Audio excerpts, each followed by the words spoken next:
Welcome to NG stories. Please like, share and subscribe for more amazing videos. आज हम आपको नेताजी सुभाष चंद्र बोस के नारे के बारे में बताएंगे। आज भी तुम मुझे खून दो, मैं तुम्हें आज़ादी दूंगा के नारे से याद किए जाते हैं नेताजी।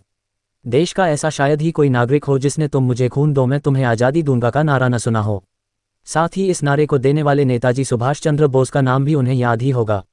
नेताजी सुभाष चंद्र बोस ने आगरा में दिया था तुम मुझे खून दो मैं तुम्हें आज़ादी दूंगा का नारा। नेताजी ने इस नारे की शुरुआत आगरा से ही की थी। नेताजी का आगरा से भी काफ़ी गहरा रिश्ता रहा है। आगरा के मोतीगंज स्थित पुरानी चुंगी मैदान में नेताजी ने जब यह नारा दिया था तो उनकी सभा में मौजूद हजारों लोग जोश से लबरेज हो गए थे। उन्होंने मोतीगंज स्थित पुरानी चुंगी मैदान के Shri Kanhiram Baburam higher secondary school की सीढ़ियों पर खड़े होकर हजारों लोगों की जनसभा को संबोधित किया था।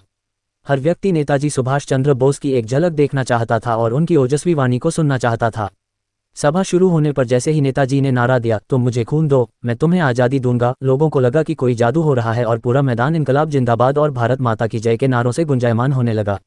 सभा में मौजूद लोग नेताजी की बातों से इतने प्रभावित हुए कि कई लोगों ने उन्हें अपने खून से चिट्ठियां लिखकर भी दी। कई युवाओं ने नेताजी को शीशी में भरकर खून भी भेंट किया और कहा कि हम भी स्वतंत्रता की लड़ाई में आपके साथ हैं। ब्रिटिश हुकूमत की पुलिस ने पूरे सभा स्थल को चारों तरफ से घेर रखा था।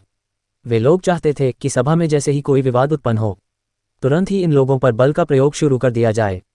लेकिन नेताजी सुभाष चंद्र बोस की तेजस्वी बाणी में लोग ऐसा खो गए कि उन्हें पुलिस की सुध ही नहीं रही।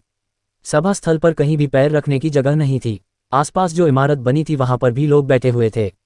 यहां तक कि सड़क पर भी खड़े होकर लोग नेताजी के भाषण सुन रहे थे। 1-2 लाल टोपी फेंक दो का भी नारा दिया था। बच्चे कहते थे 1-2 लाल टोपी फेंक दो। ये नारा बच्चों में काफी प्रचलित था।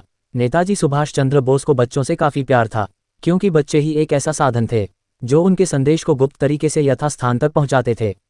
बच्चों पर कोई भी शक नहीं करता था, ऐसे में वह पुलिस की नज़रों से बचकर गुप्त संदेश को कहीं भी पहुंचा देते थे। नेताजी के समय में बच्चों की एक सभा थी जिसे बाल सुबोधिनी सभा कहा जाता था, जिसमें बच्चों को गुप्त संदेश पहुंचाने की ट्रेनिंग भी दी जाती थी।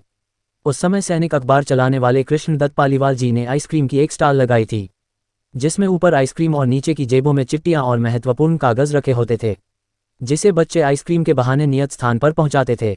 सुभाष चंद्र बोस ने भारत को आज़ादी दिलाने के लिए अपना सब कुछ त्याग दिया।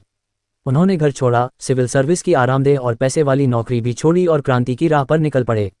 अंग्रेजों से आज़ादी दिलाने में नेताजी ने सर्वोच्च बलिदान दिया था। उन्होंने भारत को आज़ादी दिलाने के लिए आज़ाद हिंद फौज की स्थापना की। इस तरह सुभाष चंद्र बोस ने देश को आज़ादी दिलाने के लिए उसमें अपना सहयोग किया और देश को आज़ाद कराया। ऐसे ही हमारे साथ जुड़े रहे। हमारी वीडियो देखने के लिए हमारा चैनल सब्सक्राइब करें। धन्यवाद।